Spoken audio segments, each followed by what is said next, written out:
So I think we can make this really interactive. So if you guys have questions as I'm going, just raise your hand and we can kind of do it like that. That's one nice thing about a smaller group. So my name is Mike Manier. I work in Intel Labs, and I've been doing computational storage for at least the past 5 years now. But it's really interesting that, I mean, as you guys know, computational storage goes back decades. You know, at one point in time when I was in grad school, it was called active disks. If you see Eric Rydell around, be sure to ask him about his PhD work. It was basically computational storage, you know, databases at the disk drive level.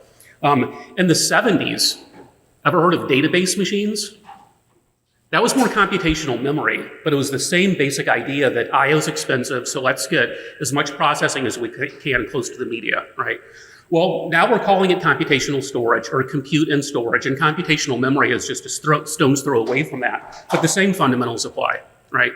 Now you might be wondering, why the heck hasn't computational storage taken root in terms of products in the past 4 or 5 decades, right? The problem statement has always been clear. You know, CPUs are fast, you gotta feed the beast, the IO's too slow, and even when you're close to the media, it's relatively fast too. It's just copying data, that's what takes time, right? So the problem's been the same, you know, through the decades, but we've yet to see a product, right?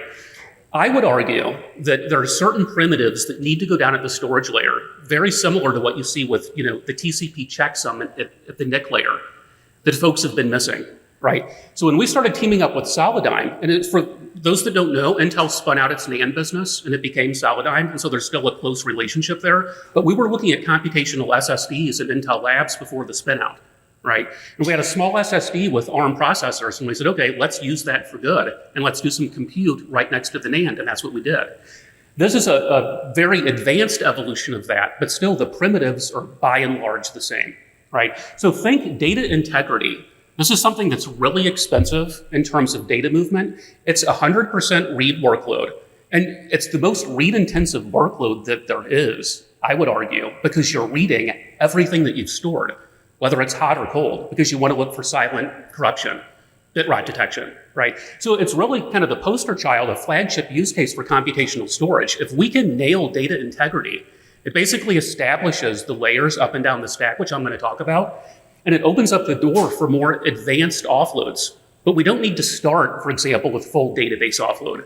We don't need to start with an AI engine down in the storage device when you've got very capable FPGAs and GPUs and CPUs that can do that for you. Let the device do what it does well. Establish the APIs, and once that's established, let's talk about adding more silicon to the device if it makes sense to do that. And interestingly, and then I'm going to get off this first slide, a lot of the SSDs you buy today, there's unused silicon in the SSD. ASIC engines like CRC64, CRC32C, that folks just don't turn on because they don't know how to program those. The device uses them internally for its own bookkeeping, but imagine an application being able to say, hey, there's an engine down there. Check my data for me at wire speed and tell me if there's any corruption. And then it frees the CPU from having to do any of that work, right? So that's basically what we're looking at with this, but I would look at this as really, it's just the beginning, right? So the standard disclaimers. And again, I'm a researcher. I work in the lab, so when I was just talking with Jason about this, there's a really interesting intersection between what we can productize now and what requires research. And so it's still extremely interesting from a research perspective. So what we're going to talk about today, and I'll introduce Scott in a little bit, really the software layers and the research challenges that we see and how these need to be addressed. We have a reference implementation in Intel Labs, and we're making that available to folks that want to work with us. And there will be open source at some point as well. We're trying to improve it before we just put it out to the masses. And data scrubbing, as I mentioned, or data integrity, that's really just a first step. That's our flagship use case. If we can figure out how to do this one, the other ones are going to be a lot easier from a programming model perspective. So with that, we said, okay, we approached Solidigm, and we said, if we were to put this inside a CSD, what might it look like? And so these guys are the SSD experts. There are very capable processors in there, and there are very capable ASICs. So let's go ahead and use those for good in the case of data scrubbing. So Scott's going to talk about that. And once you do that, you basically have a distributed system, right? As you add more SSDs, you get another SSD's worth of compute for data integrity use cases, but potentially for other use cases as well. And then we'll wrap up with the conclusion in future work. So it's not just Labs and Solidigm. We're also working with VMware, and we're working with MinIO, and any other folks that would like to work with us, let us know. This is completely open, and we hope to be influencing the standards organization as well. What we're doing that the standards guys aren't doing is looking at a full stack implementation. All the nuts and bolts on how the operating system would have to be modified, if at all.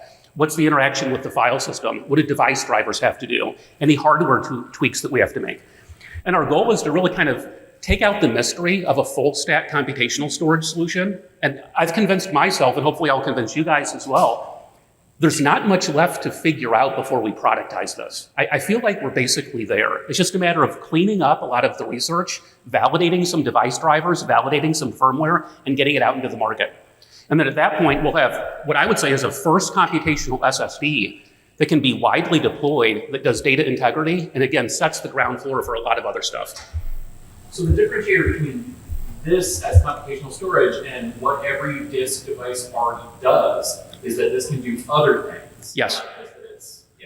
Yeah, and what every disk device already does is a great point, Stephen, because basically the engines are there, but if you were to ask an SSD, hey, you've got a CRC32C engine, would you check the integrity of my file? The SSD would say, well, okay, sure, but first teach me what a file is. I have no idea what a file is. Or you can imagine compaction in a key value store, right? If you could teach the SSD about key value store data structures, then it could potentially compact those for you, beyond looking at things like bit rot detection. But it's all about communicating the data structure and what that means. And we start with the file system because that's the most commonly used data structure of the file.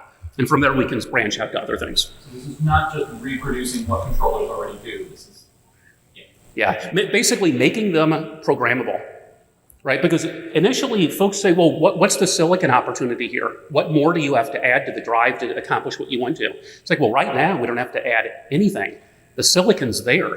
It's like people are paying for it. Let's just turn it on, right? And then once that's done, they might say, oh, well, if we were to add an AI engine, what would that look like? And is it cost effective? And so we'll basically get to the point where it's kind of like everyone's on an even playing field, because right now the drive guys have their hands tied behind their back. They only see half of the data structures. They can't do AI processing unless you teach them about the AI data structures.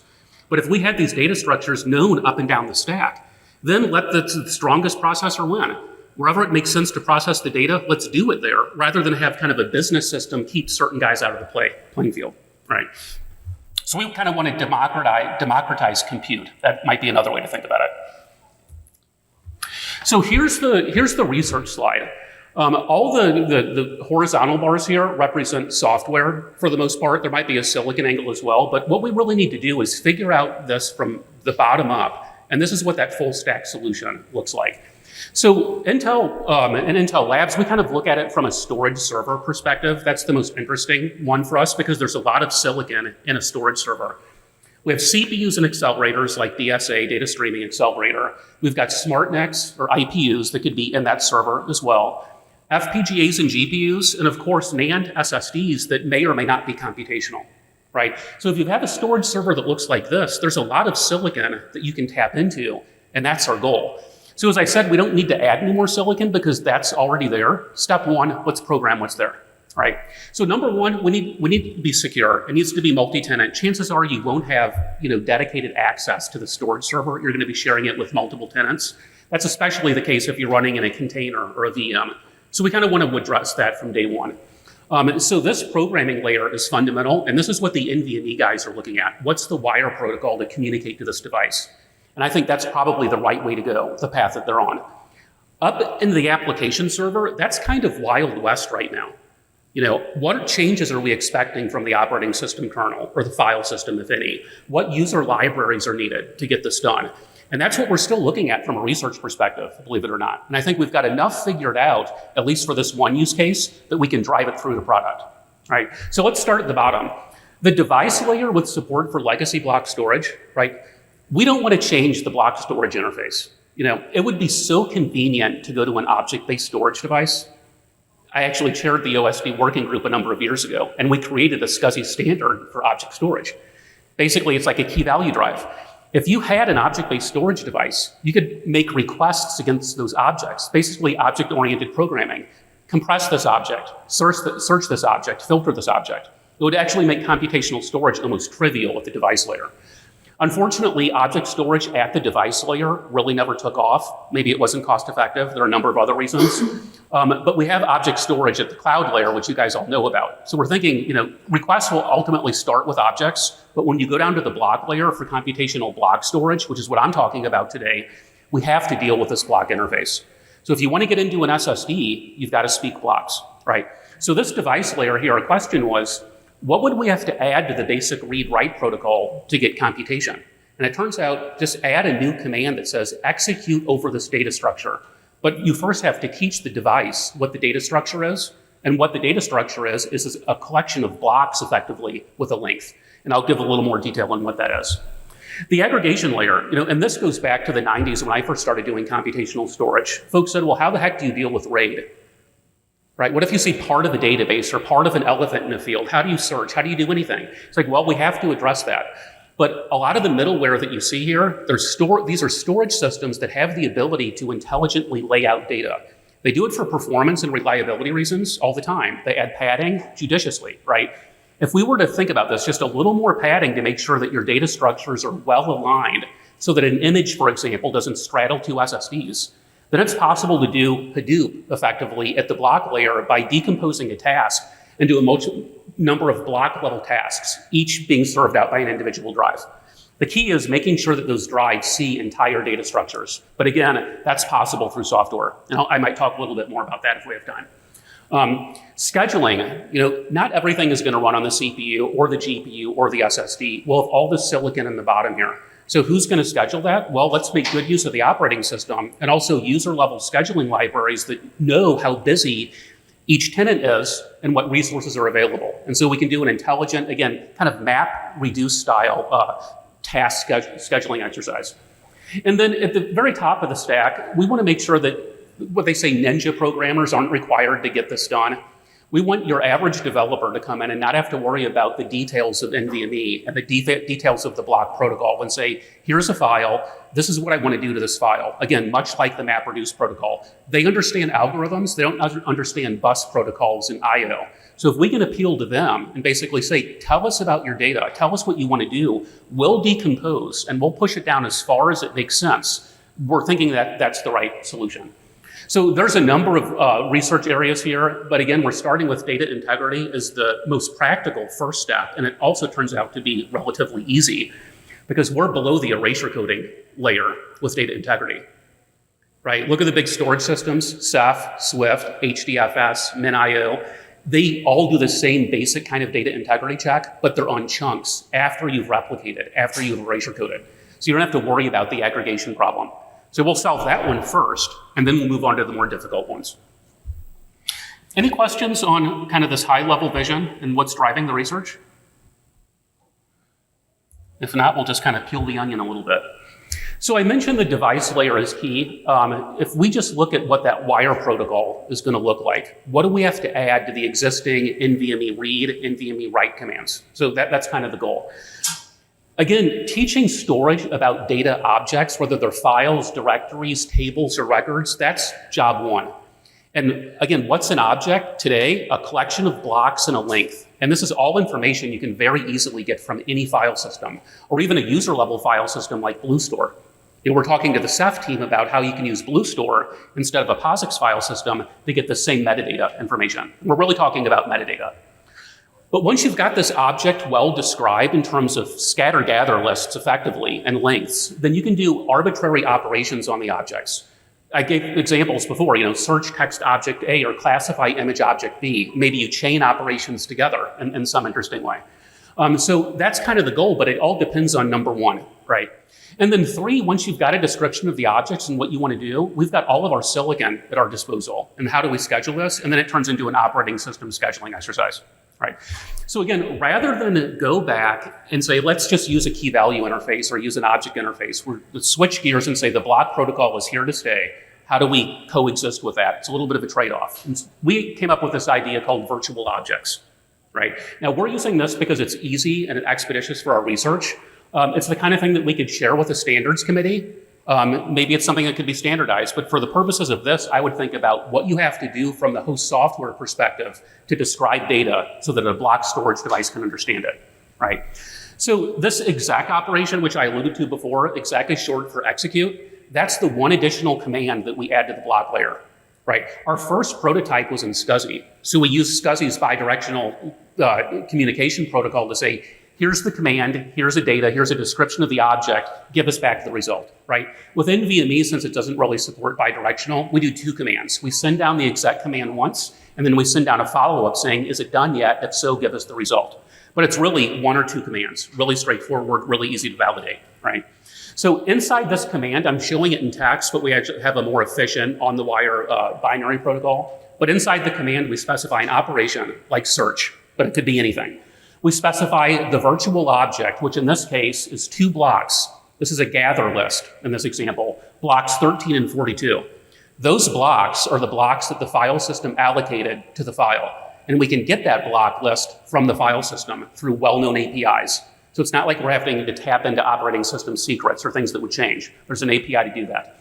And then what are we missing once we've got the block list? Well, we need the size, obviously. You're not an integral number of sectors or pages. And so in this case, the size is 1023 bytes, right? And what do we want to do to this thing we're calling a virtual object, which is really just another name for a file, is we want to search for the string hello, right? This command is what we send over SCSI or NVMe, right? This is what the device sees. It reads in those blocks into its own local memory. It truncates it to 1023 bytes, and then it does the search operation. And what it sends back is a yes or a no, or whatever your search operation would create, like maybe the line in the file where the search was found, right? But this basic primitive is what we started with 5 years ago, and we haven't really had to change it at all. But we've explored a number of different offloads, and enchained offloads is part of that too. Maybe uncompress a file and then search for some data and then sort it. And so you can imagine the number of different things that you would do with this. But we published this in hot storage back in 2019. And we're thinking that even if this doesn't make it down to the wire protocol, because there are a number of different wire protocols at play right now, from the host software perspective, you have to do this, right? If you've got an application that says, compress this file for me, we have to translate a file to blocks and a length. So we at the very least have to do this in a user library, and then maybe it gets translated to something else that goes down the NVMe path, right? So, but it really allowed us to do our research in a way that we didn't have to worry about, complicated ways to send metadata to the storage device. Yes, Noresh. One question. So would this same exact command be applied to, let's say, a CXL SSD or a CXL memory device, where you send commands over like the dock.io, and then let's say I just want certain bytes, and I just want that from dock, and get this exact construct be applied?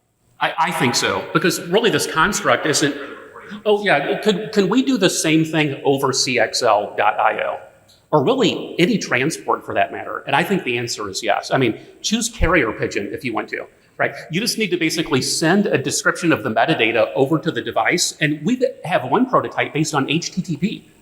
Imagine a small web server inside a device that really just wants information about that metadata. And once it has the information, then you can say, okay, now that we're both talking about the same data, let's do some operations on the data. So, yes? Go ahead. Yeah, so CXL.io, if we have I think the talk from Samsung with the hybrid SSD, one that's both memory and block, we could very easily do this in the context of that. And we no less cross over into the realm of computational memory as well, where we send down these commands through CXL.io describing where the data is. Now, in this talk here, the data is in NAND, but in the future, the data could be in memory, and it could be naturally byte addressable. So I think it just opens up a number of interesting avenues. Yes, sir. So the description of the data is going down on a command-by-command basis? Yes. Okay. Yeah, and so with that, we're not looking at small little 1-byte files, because that's just, it's the wrong workload. We're looking at big files, like the Cassandra database, for example. Tens of gigabytes would be the size of an object. And so we package up the metadata for that, and we send it down, and then we basically amortize the cost of that I/O transfer against a huge mapping. It's basically a simple file system that we're enabling the drive with, but completely ephemeral, read mostly for all of our workloads, or read only, and no issues with metadata consistency, because we make sure that the device always has the latest copy of the data, right? So with that in place, the use cases we're exploring, and this is how we got started with our research, we've cast a really wide net. I mean, we're looking all over the map. If you look at the top, the most exciting stuff right now, AI, deep learning, machine learning, speech, natural language processing, imagine the kind of things that you could do at the block layer just to eliminate or reduce data transfers. Video transcoding, image cropping. A lot of the guys that work on GPUs, they do the same work over and over again. They pull data from a big storage system, they transform it, they crop it, and they pull it into their GPU. It's a lot of wasted work. Having the storage do that on behalf of everyone is an opportunity, and that'd be a great use case for computational storage. Training and inference, doing a certain amount of scrubbing huge amounts of archive data, looking for the cow in the field, right, is an example of inference, or even just staging the data by cropping images, getting them ready for a training pipeline is something that you could offload to the block layer. And we hope to get there someday, but not initially. The large-scale data processing, things like Hadoop. And Hadoop already works really well today, right? But not at the block layer, not at individual devices. And that's what we want to change. So sorting, search, and filtering, you guys knew about all this, but the low-level storage services, that's where we're focusing on initially, because in terms of how you program a device, we don't see the low-level services any more or less complex than the higher-level ones.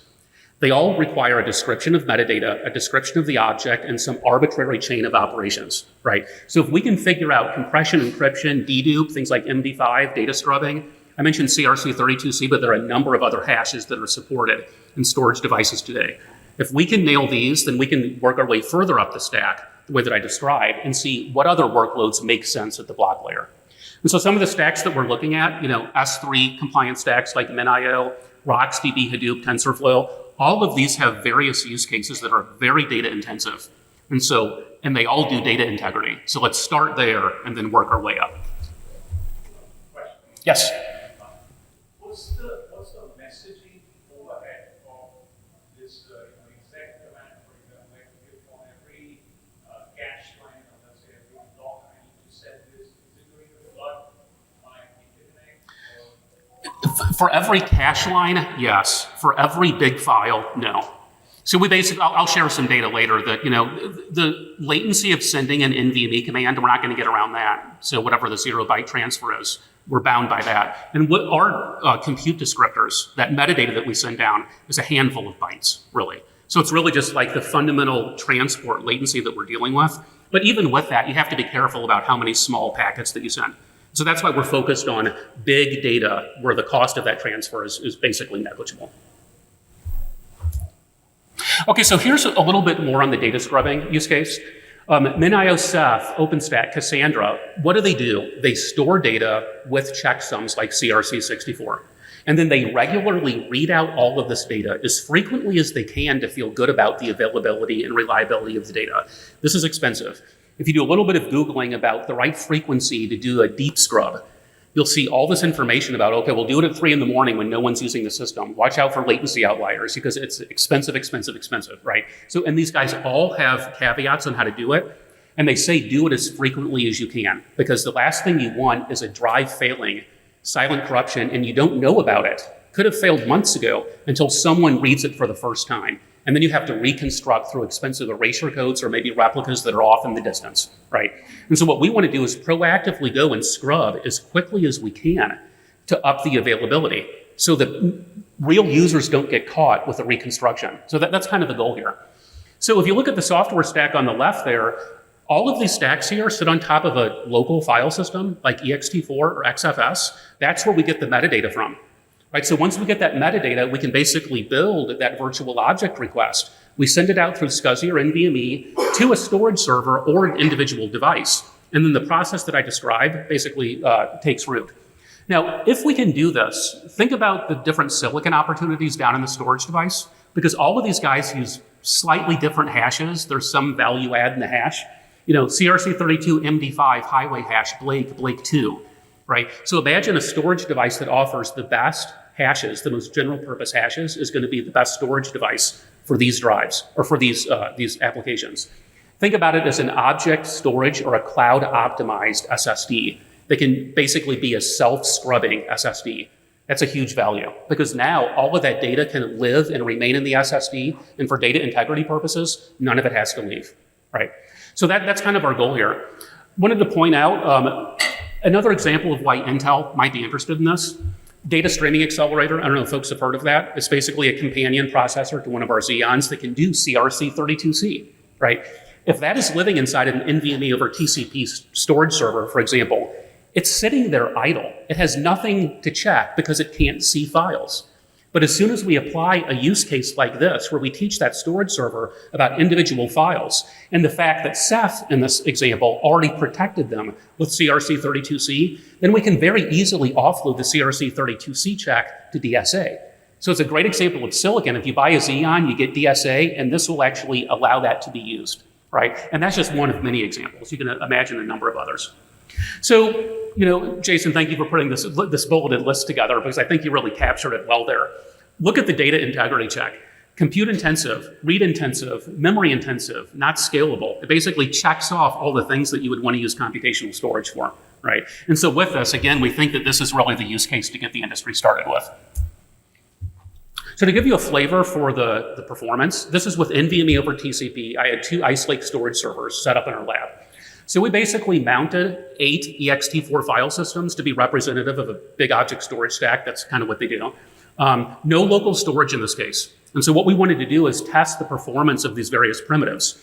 Number 1, let's just read the data and throw it in the bit bucket. Number 2, let's scrub the data with CRC32C in this example. We can do dedupe with MD5, search with grep, and intrusion detection with Blake2. All basic primitives that you can very easily do in the device. Right, so we kind of set this up to look at the performance. So what you can see in the bottom there, let me walk over here and make it a little bit easier. We basically have 10 gigabit, 40 gigabit, and 100 gigabit connectivity. And what we wanted to do is say, or basically show how much of a network bottleneck do you have just by doing these basic operations. Again, no-op, CRC, Blake, MD5, and grep. So if we start with 10 gig, it's really easy to see what we're up against. We've got 8 SSDs sharing one 10 gig link. It doesn't take much to actually fill up that link with data. And so we hit a 10 gig bottleneck, and so all of these are basically running at 10 gigabit speed, right? We say, okay, well, let's give it a 40 gig connection. 8 drives, now we've got 40 gig. We're still bottlenecked. Well, let's give it a 100 gig connection. Same thing. You start to see a little bit of a memory or a CPU or a NAND bottleneck because these aren't completely flat, but we're still primarily limited by the 100 gig connection. Well, let's throw another 100 gig in there. Or maybe we have to take out SSDs because we don't have enough PCIe lanes for that many NICs and SSDs at the same time. So it's a trade-off. And this is a trade-off that storage server guys have been wrestling with for years. How many NICs can we add? And how many SSDs can we put behind each NIC? And at what point, are we just fundamentally limited by the link speed? So with that in mind, we turned on computational storage. And so we built virtual objects and sent down compute descriptors for each of these operations right here. Now, the first thing you'll notice is whether we're on 10 gig, 40 gig, or 100 gig, notice the performance of each of these clusters is primarily, by and large, the same. I gave the joke about carrier pigeon, right? Wouldn't be as good with that, but the thing is we're not network limited anymore because we're basically only using NVMe or SCSI as a control plane to say, this is the operation that I want to do. We're not actually sending down and transferring data back and forth. And so with this, we go from a network bottleneck to either an SSD bottleneck or a CPU bottleneck. And both of these, it's a great position to be in because you can add more SSDs, you can add faster SSDs, you can add more accelerators, but it's really difficult to upgrade your network on the fly, right? And so this is, depending on link speed, we're showing 50% to 18x more scalability in terms of performance. And this is what computational storage can bring you. And this is what gets a lot of folks excited. So that's, again, this is a storage server. And imagine at the individual device level layer, which Scott's going to be talking about. But before I turn it over to Scott, we just came out from FMS. Great showing there. How many folks were at FMS this year? Yeah, it was a good outcome. So we were there presenting with MinIO, VMware, and Solidigm. And again, this is the full stack implementation of data integrity, just to show that these are the folks that have to be involved. And if you get these folks on board and other folks like them, then the rest of the industry can do it. Right, so we basically showed that in the case of CRC64, you can get that down to the block layer. You can have the drives do it. You can give a really simple interface to something like MinIO saying, I want to offload data that's in this file to this device, NVMe 0 and 3 in this example. That's all that the software developer has to worry about, a really simple system call. And it could be linked in directly, so there's not as much overhead.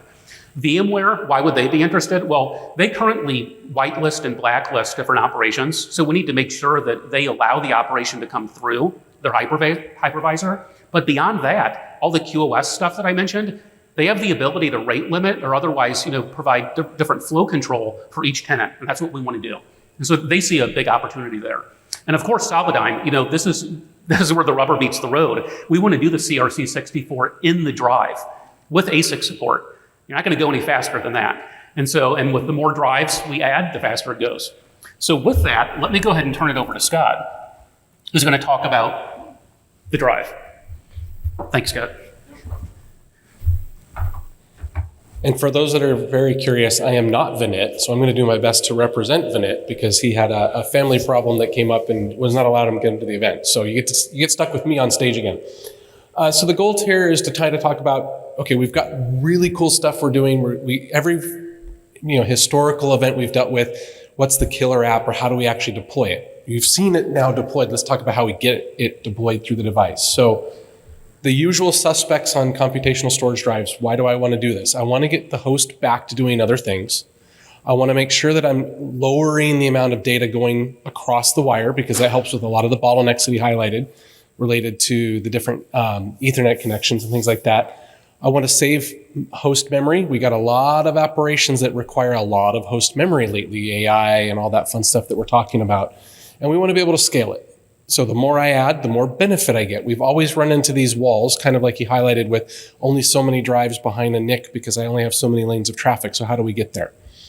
So when you look at it from a software stack, again, we're trying to keep this, it's back to the KISS principle. Keep it simple, stupid. And I mentioned earlier in the keynote intro, stupid's a bad word. So let's just keep it simple. Being able to do this by way of looking at not the data on the drive as the thing I'm trying to operate on, but the metadata on the drive that's managing the data on the drive. It's something, a different perspective that we looked at with this particular implementation, because a lot of the times we've had some BOFs at SDC, we've had BOFs at FMS. They always come up, well, what's the killer app? How do I make sure you're okayed what you're doing with my data? In this case, we're not actually touching your data. We're doing the work around what's protecting your data. It's very important from that perspective. And we can keep that in the way of using the software stack and using, in this case, an NVMe over TCP IP link to be able to generate that capability. And so if I start with the application layer and I have a file that I want to do this work on, I go and I shard it all out into the different object pieces that I need to do using your favorite tool for that purpose. I then create the nice file system arrangement for the LBA so that I can get it stored off onto the drive. And lo and behold, I send over a vendor unit command with the LBA list so I know where to find the data bits so that I can worry about the data integrity check on that information. So it's a way of helping walk through and manipulate the data, locality and the data metadata, or the metadata on the data as we're putting it into the devices. Again, one of the big call-outs has always been, well, what if I shard the data? What if I do this with the data? What if I do that with the data? I don't care, quote unquote, what the data looks like. I'm looking at another aspect of how to manage that data. And that's really kind of what we're trying to highlight here with this whole process. So if we go through this implementation process, there's a whole bunch of steps on how we can get it done on the device side. So we create the LBA list. It's a certain sized file. We go ahead and send over that list of LBAs to the device. And then once we get into the device, we use that command to create updates to and use the buffering system within the drive. Now, if you look at the diagram on the left side of your screen, right side of your screen, left side of my screen, it looks just like a server would. You have a CPU complex, you have a buffer, and you have storage. So again, we're starting to look at it as a server inside of the drive, not just a drive that's gathering information. And we've had a lot of conversations, even in the panel yesterday with Nilesh, about how do you manage different aspects of the data manipulation. So we do the data integrity check within the buffering side of the drive. We don't have to go back out to the host system. We can make sure that the results of that data integrity check is complete. And then at the end of the day, we send out and say, hey, guess what? I've done a search of the entire device. Everything's good. You don't have to worry about the data that's in here. And it's all done with just one simple processing of a request from the vendor unique side to go verify all the LBAs and make sure the information is correct and accurate.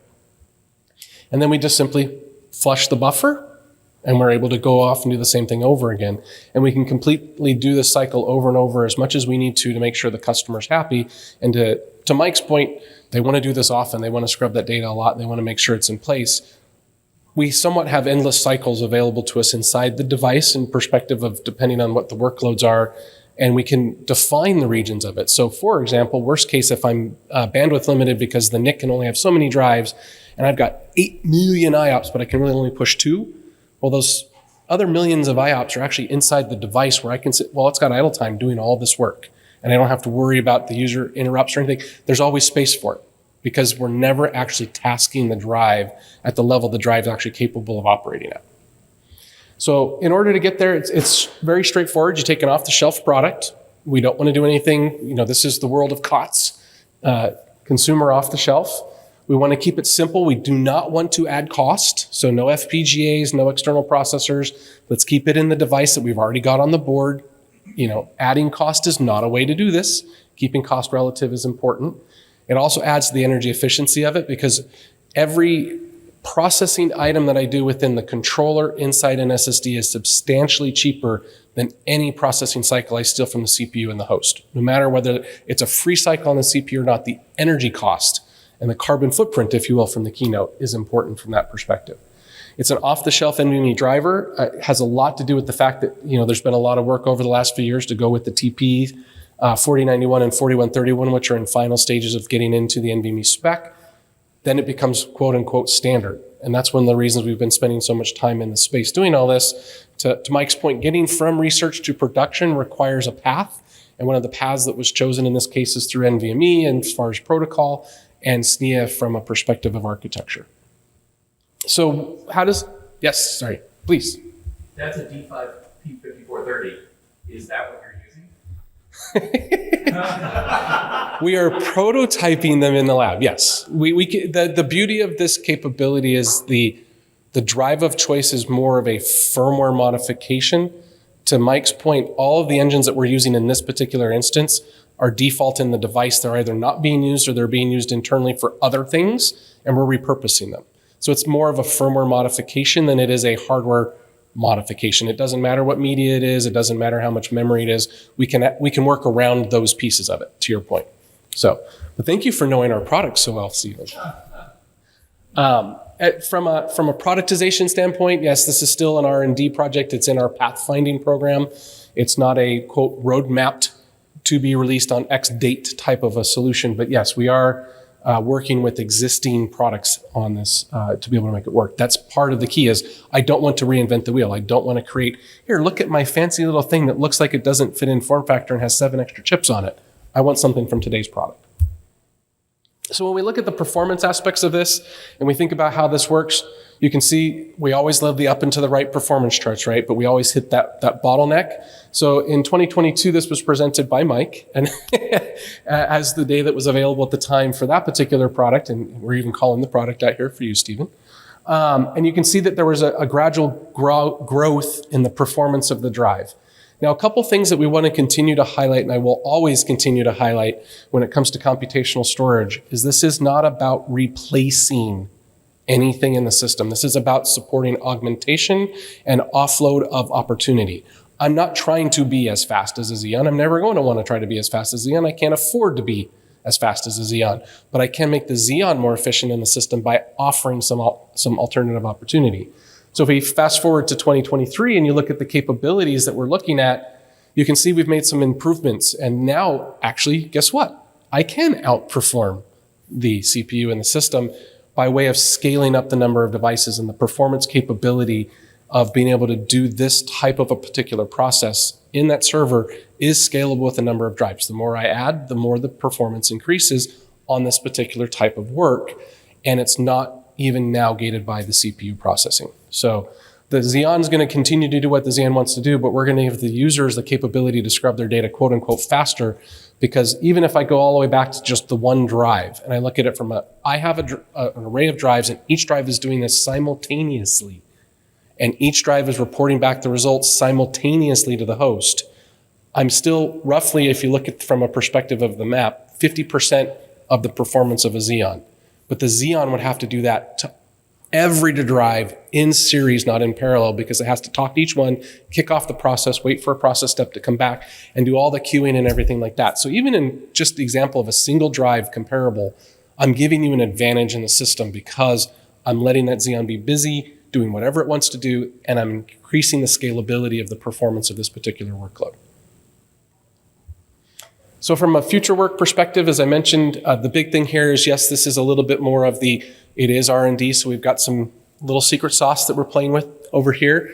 Now it's time to get it into the production-ready environment. So that's where things like when TP4091 becomes finalized and capable to kick that off and reuse that command set effectively so that people can just drop a product in and run with this. We want to align it to what we just promoted the whole CS API. It's now official, it's released. Let's go ahead and integrate that work as well. Again, trying to bring it down to almost the concept of open. We want to make sure that it's easy for people to second source, whether I'd rather have your revenue or not. You got to have someone else being able to do it too.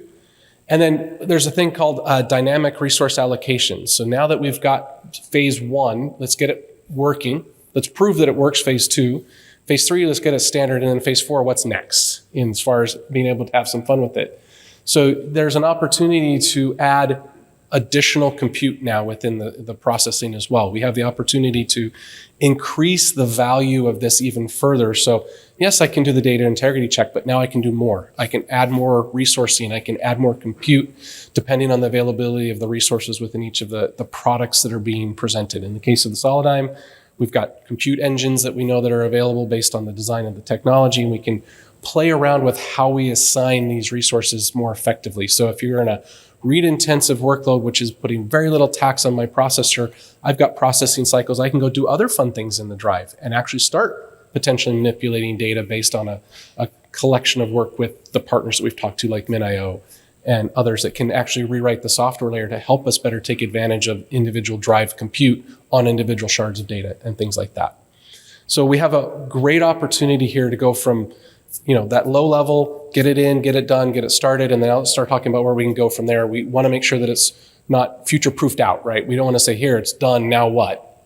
It's done, now we can now look at what's next as far as resourcing allocation within the device and allowing the drive to actually have some intelligence on how to resource allocate based on workloads.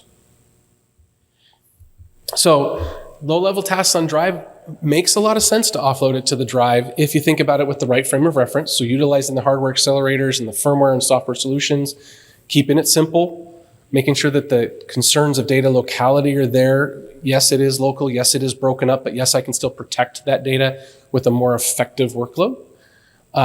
It works independently, but it brings an overall system performance to the overall increased performance to the system. We're able to actually improve the user's experience with every drive we place in the system. And as we saw in a couple of the keynotes, the systems are getting very large and so are our drives. And that's one of the keys here too, is the data gravity on drive size. When we were talking 240 gigabytes, like he was about the first products put into space, this is irrelevant. But when we're talking 30 terabytes and 60 terabytes, it becomes very relevant because the ability to move 60 terabytes off that drive, even if I have PCIe Gen 6, 4 lanes at full performance, at full temperature and full wattage, I still can't move it as fast as it would be able to just keep it local. And so the data locality is absolutely paramount. And that's why, to Michael's point about it being dozens of years, tens and 20s of years, decades of work in computational storage, if you will, we're at the point now where we have the system capability, we have the technology, and we have the densities that are driving the need for this. And that's when people think about it, well, why now? That's why now. If you think about the space example, they've got 30 terabyte drives from a friendly neighbor of ours, right? Up in space, and he's got a 2 gigabit transfer link. Data gravity in space is still important. So just think of it that way. So this is a great case of talking about the use of acceptable standards, of course. We're very, very careful to make sure that we're paying close attention to NVMe. We spend a lot of work as Solidigm and as everyone in this room, as others, to make sure that these standards allow us to make this a forward-looking architecture. So with that, any questions for either of us? Yes, Paul? I guess I didn't understand that everything that's going on in data scrubbing, what exactly you're checking. You know, the NVM command set in NVMe already has the verify command to just make sure this range of logical blocks don't have bit drop. So what, I'm afraid I missed what else you're doing on top of that. So basically, we want to do So to repeat the question while he fires up the microphone. So the question is, NVMe already has a quote bit rot capability, a verified capability in it. Why is something like this quote unquote more valuable or an additional reason to add? Yeah. So go ahead, Mike. Yeah, so the drives can certainly do that, but it's not end to end. It's not at the file level. And so what you'll actually find is even if you had a drive that guaranteed, hypothetical drive, that I will never hurt any of your data, no silent corruption, and no bit rot ever, 100% reliable, your software layers will still do data integrity checks across files because the operating system might have a bug. Their code might be buggy. Things like misdirected writes. You meant to write block 1, you actually accidentally wrote block 2. So basically, they want to do the data integrity check across potentially discontiguous blocks that live on the device. And the device has the ability to do that. It just needs to know what that block mapping is. So the verify command, for example, that you gave, if we could just use that infrastructure, but with user-programmed locations, that's accomplishing what we want effectively. You can almost think about it as like trim. You send down a trim command, but trim could be anything. Trim could be compress. Trim could be, in our case, scrub. Right? So the infrastructure is there. We're just kind of opening it up to the user applications. Okay. So you would be handing down some more complex data structure describing what you want to do. And I just wondered if I missed the example of the details of what the structure is. But I've got the concept. Yeah. So long story short, to your point, and to the concept of an NVMe drive, the verifies that I wrote your 0 and your 1 the way you told me to write the 0 and 1. It doesn't guarantee the 0 and 1 were the actual 0 and 1 I wanted there, because I may have done something else upstream, and that's what this is capable of doing. So yes, the 0s and 1s are verified by the drive at NVMe level as the NAND contains 0, 1, 0, 1, 0, 1, but the user really actually meant to write 1, 0, 1, 0, 1, 0. It was just misplaced by their side, and they won't know that without these data scrubbing techniques and capabilities. Is a higher level way of looking at that. And this allows you as a drive to verify that metadata, proving that the data was written correctly. Not, I know you're guaranteeing me the bits are right. This is guaranteeing the data is right, is kind of how to look at it. Yeah, NVMe did not put in the ability SCSI verify has to send down, here is the data that should be in that range, and check them. Yeah. SCSI is, if you look at SCSI, it's done a lot of what we're trying to do, right? Yeah. But it's never, taken off end to end like what we're proposing. But Yeah. a lot of the concepts are there, you're right. Yeah. Exactly. Exactly. It was before its time, but yeah. I worked with a guy who said he worked with the only company that ever did an OSD product. There you go. Any other questions? Yes. security. You've just invented the ultimate master key. Have you though? So security is a very good point. And as a security guy at my company, it's been an interesting thing trying to put the two together. So the question is simply security, right? The statement of, well, what about security, if you will? From that perspective, originally, if you look at the hierarchy and the structure that we have of all the devices, we have a way of encrypting data, which is great. We have a way of making sure this and that. We can do these verify commands, secure boot, things like that. With the layers of things like attestation and the ability to use SPDM to verify who you are, who you say you are, and things like that. At one point, yes, security is, quote, always a risk. But if I already know the server's my server, and I already know the drive in my server is my drive, and I know my users authenticated themselves, there's a point at which if Microsoft lets a password out for master key, I can't solve that problem whether I have computational storage or not, is really what it comes down to. There are things that are being addressed. Even our architects are looking, okay, yeah, you just created a security nightmare. You've got a new processor. Well, it's so far down in the system at this point, it's really hard to say that I'm really creating a bigger gap, because who can really get to that without having at least a couple other layers of protection in place now? That's my best answer at this point. I'm not saying it's perfect. Yes, he giggles at me. Yeah, Scott, maybe I'll just add to that. You have to have read-write permission over a collection of blocks without computational storage. And you go through a file system and an operating system to do that.